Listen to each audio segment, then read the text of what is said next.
안녕하세요. 스포츠토토 읽어주는 남자입니다. 아직도 스포츠토토와 인연을 맺고 수익을 내지 못하시는 분들 수익 낼 수 있도록 도와드립니다. 어려운 일이 아닙니다. 오늘도 함께 하시고 도움될 수 있도록 좋은 경기 준비했습니다. 영상의 고정 댓글 확인해주세요. 4월 20일 플로리다 팬더즈 콜럼버스 블루 제키스 중계 NHL 분석. 플로리다 팬더스는 경기당 평균 2.695를 허용하고 있으며 페널티 킬 유닛은 팬더스가 손이 짧은 시간에 80.8%를 성공시켰다. 이러한 성공의 대부분은 골키퍼 세르게이 보브로프스키의 최근 경기 덕분이다. 러시아의 네트마인더는 16년 7월 2일로 평균 대비 2.86골 그리고 0.907의 세이브율을 기록하고 있다. 보브로프스키 감독은 12년 5월 3일으로 평균 골수 2.09골, 세이브율 927골을 기록한 크리스 드라이거와 임무를 분담하고 있다. 팬더스는 플로리다가 경기당 평균 3.26골을 기록하고 있는 반면 팬더스가 맨 어드밴티지를 앞세워 21.9%를 기록하면서 파워플레이가 평균에 지나지 않아 공격둔에서도 큰 성공을 거두고 있다. 플로리다의 득점 선두는 알렉산드르 바르코프 18골, 카터 베르에헤 17골가 2위다. 조나단 후베르데오는 30개의 어시스트로 플로리다의 선두이며 45개의 포인트로 바코프와 동률을 이루고 있다. 부상보고서 노엘 아치아리는 월요일로 의심스러우며 카터 베르에는 무기한 아웃이고 에런 에크블라드는 시즌 아웃이다. 플로리다는 센트럴 디비전에서 캐롤라이나, 템파베이와 함께 1위를 다투고 있고 콜럼버스는 디트로이트를 상대로 디비전 지하실에 들어가지 않기 위해 싸우고 있다. 플로리다는 홈아이스에서 마지막 5번, 마지막 12번 중 8번을 각각 이겼다. 콜럼버스는 블루 재킷이 지난 6번의 펜서스와의 경기에서 5번을 졌기 때문에 플로리다와 싸우고 있다. 세르게이 보브로프스키가 부상에서 복귀한 이후 유난히 좋은 활약을 펼치며 골이 좋아진 반면 올 시즌 초 러시아팀은 3.78j1을 기록했다. 콜럼버스는 올 시즌 평균 2.43골에 그쳤고 이 중 5경기에서 모두 패해 블루자켓은 경기당 평균 4.60골을 허용하고 있다. 두 번째 경기입니다. 댈러스 스타즈는 올 시즌 43경기 중 17승에 그쳤지만 최근 두 경기에서 콜럼버스 블루재킷을 상대로 4대 5대1로 승리하며 공격이 살아났다. 경기당 2.8골에 그치고 스타 128골 중 43골을 합작한 조 파벨스키, 루프 힌츠, 제이슨 로버트슨 등 3명만 10골 이상을 기록한 팀에게는 좋은 징조였다. 공격이 최근 들어서야 좋은 모습을 보인 반면 수비는 한 경기에 2.4골만 허용하고 전반적으로 좋은 경기를 펼치며 시즌 내내 좋은 모습을 보였다. 미로 헤이스카넨과 에사 린델의 콤비가 5.8개의 수비 포인트 점유율, 22개의 블로킹 슈팅을, 제이미 올렉시아크와 존 클링목의 콤비가 4.3개의 수비 포인트 점유율, 2개의 블로킹 슈팅을 합작했다. 게다가 안톤 쿠도빈과 제이크 오틴거는 9.26의 세이브 퍼센트를 합작하고 경기당 2.2골만을 허용하면서 네트에서 믿을 수 없었다. 레드 윙즈는 최근 패배에 앞서 2번의 인상적인 승리를 거두었고 패배한 시즌에 코너를 돌게 된 것으로 보인다. 하지만 스타즈는 지금 당장은 빨갛게 달아 보이고 블루 재킷을 다루면 경기 내내 좋은 경기를 할 수 있을 것 같습니다. 스타즈는 미로 헤이스카넨과 에사 린델이 좋은 활약을 펼치면서 레드윙스의 공격을 끊임없이 제거해야 하며 안톤 쿠도비는 고군분투하는 레드윙스의 공격으로부터 끊임없이 슛을 구해야 한다. 게다가 스타즈는 조 파벨스키와 로페 힌츠의 최고 라인이 고전하는 수비진을 상대로 오픈샷을 찾음으로써 골대의 뒷면을 몇 번 찾을 수 있어야 한다. 스타즈가 이 게임에서 이겨야 하고 그들의 승리 방식을 계속 이어가기 위해 스프레드를 커버해야 한다. 세 번째 경기입니다. 4월 20일 내슈빌 프레데터즈 시카고 블랙호크스 중계 NHL 분석. 프레데터스는 올 시즌 46경기 중 24경기를 우승했고 시즌 대부분을 저조한 성적을 거두었다.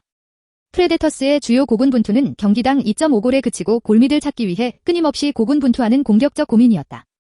필리핀 포스버그, 할레 장크록, 미카엘 그란드가 각각 11골, 빅토르 아르비슨과 일라이 톨바넨이 각각 10골씩을 기록하고 있지만 부데 베겐드는 지금까지 시즌 10골 이상을 기록한 사람이 없어 고전하고 있다. 공격이 고전하는 동안 수비는 경기당 2.8골만 허용하며 팀 경쟁력을 유지해왔다. 마티아스 에크홀룸이 2.9개의 수비 포인트 점유율과 41개의 블로킹 슈팅을 기록하며 선두를 달렸고 로만 조시, 단테 파브로가 5개의 수비 포인트 점유율을 합작했다. 게다가 프레데터스는 한 경기에 2.23골만 허용하고 있고 9.28%의 슈팅을 절약하고 있는 골잡이 주세 사로스로부터 훌륭한 플레이를 얻었다. 이것은 대등한 두 팀 간의 멋진 경기가 될 것이다. 하지만 우리는 프레데터스가 이 게임의 대부분을 지배하고 연패 후에 다시 되돌아올 것이라고 기대할 수 있다. 프레데터스의 수비는 로마 요시와 마티아스 에크홀룸이 선두를 달리고 있는 가운데 포데터스의 나머지 수비가 좋은 플레이를 이어가는 가운데 블랙호크들의 탑헤비 공격을 끊임없이 제거할 수 있어야 한다. 마찬가지로 프레데터스는 필리핀 포스버그와 미카엘 그랜던트를 돌파하여 고전하는 블랙호크 수비진을 상대로 득점 기회를 찾으면서 충분히 골밑을 찾아야 한다. 프레데터스는 수비를 앞세워 이 게임에서 이길 수 있어야 한다. 네 번째 경기입니다. 4월 20일 애리조나 코요테즈 미네소타 와일드 중계 NHL 분석. 코요테스는 세인트루이스를 꺾고 5연패를 끊었다. 루이 블루스는 지난 토요일 3대2로 경기를 치렀다. 알렉스 골리고스키, 마이클 번팅, 클레이튼 켈러가 각각 골을 넣었다. 다시 쿠에프는 22발 중 20발을 막아냈다. 올 시즌 코요테스는 공격력이 약했다. 그들은 지난 4경기 중 3경기에서 2골 이하를 기록했다. 경기당 골은 22위, 경기당 슛은 꼴찌, 슈팅률 11위, 득점 효율성은 22위다. 필 캐셀이 34점으로 팀을 리드하고 있다. 야콥 치흐루는 수비수 가운데 공동 1위다. 최근 요테스의 골텐딩이 흔들리고 있다. 그들은 지난 6번의 경기 중 4번의 경기에서 4골 이상을 내주었다. 경기당 골 득실 21위, 상대 슈팅 비율과 세이브 비율 22위, 경기당 슈팅 수 18이다. 다시 쿠에모어는 2.28 지리리와 918 SB%로 872의 기록을 가지고 있다. 올 시즌 코요테스는 공격력이 약했다. 그들은 지난 4경기 중 3경기에서 2골 이하를 기록했다. 경기당 골은 22위, 경기당 슛은 꼴찌, 슈팅률 11위, 득점 효율성은 22위다. 최근 경기에서는 수비와 골문이 와일드에게 매우 좋았다. 그들은 지난 9경기 중 5경기에서 2골 이하를 내주었다. 경기당 골 득실 10위, 경기당 슈팅 17위, 상대 슈팅 비율 5위. 와일드팀은 코요테를 상대로 4연승을 거두었다. 미네소타는 이번 경기에서 이길 것이다. 5번째 경기입니다. 4월 20일 캘거리 플레임즈 오타와 세네터즈 중계 NHL 분석. 플레임은 마지막 경기에서 캐나다 선수들에 의해 3연승이 끊어졌다. 그들은 세네터즈에 대한 승리로 패배를 만회하려고 노력할 것이며 이로써 세네터즈는 마지막 5경기에서 4번째 승리를 얻게 될 것이다. 캘거리는 경기당 평균 2.56골을 기록하며 공격적으로 분투했다. 그들은 마지막 경기에서 29개의 슛으로 한 골로 끝냈다. 엘리아스 린드홀름이 플레임스에 단독골을 넣었고 매튜 타카추크와 조니 가우드로가 어시스트를 받았다. 캘거리의 수비도 그리 좋지 않아 팀이 경기당 2.84골을 내줬다.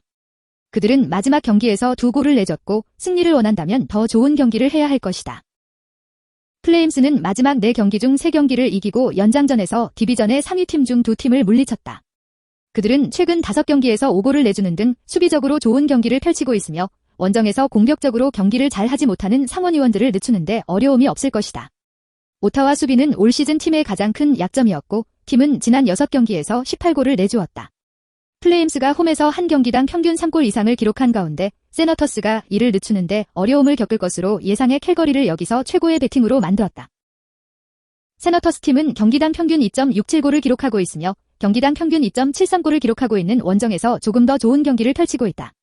그들은 플레임과의 마지막 3경기에서 경기당 평균 3골을 기록했고 플레임이 홈에서 한 경기당 3골을 내주면서 이 경기에서 그들의 평균 득점을 할 것으로 예상한다. 플레임스는 한 경기에 2.56골을 평균하고 있으며 한 경기에 3.15골을 넣으며 홈에서 더 좋은 경기를 펼친다. 세너터스와의 마지막 3경기에서 경기당 평균 1.67골을 기록했음에도 오타와가 원정에서 경기당 4.45골을 내주고 있어 플레임스가 총점을 넘어설 만큼 충분한 골을 터뜨릴 것으로 기대하고 있다. 6번째 경기입니다. 4월 20일 에드먼턴 오일러즈 몬트리얼 캐네디언스 중계 NHL 분석. 에드먼턴은 시즌 초반 고군분투 끝에 복구하기 시작했지만 한 가지 확실한 것은 센터 코너 맥데이비드가 시즌을 시작하기 위해 매우 좋은 활약을 하고 있다는 것이다. 오일러 가족은 몇 가지 부상을 겪고 있기 때문에 노선 변경을 보는 것은 흥미로울 것이다.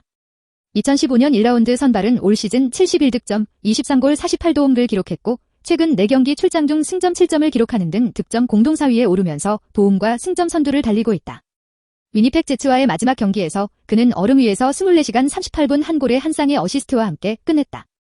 맥데이비드는 경기를 지배할 수 있는 능력을 보여주었고 그가 이 점자는 몬트리올 수비를 상대로 골을 넣을 수 있을지 지켜보는 것은 흥미로울 것이다.